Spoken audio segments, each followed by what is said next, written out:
बिस्मिल्लाहिर्रहमानिर्रहीम। अस्सलाम वालेकुम नाज़रीन। बल्दियाती निज़ाम ना होने की वजह से हरीपुर शहर के मुख्तलिफ़ इलाके संगीन मसाइल का शिकार हैं। इस हवाले से नौजवान सियासी व समाजी रहनुमा ताहिर खान तनोली भी मैदान में आ चुके हैं। इस हवाले से बात करते हुए उनका क्या कहना है, आइए देखते हैं।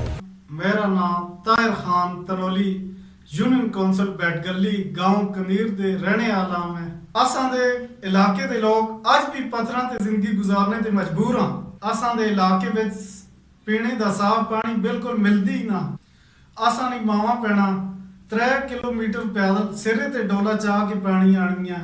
असां दे इलाके कनीर, दोदा, नमतुल्ला वांडा, बसग, देव इन्हां विच डिस्पेंसरी कोई ना। असां दे इलाके विच गायनी डॉक्टर ना। असी मरीज चाह के या दरबंद करने या हरीपुर करने।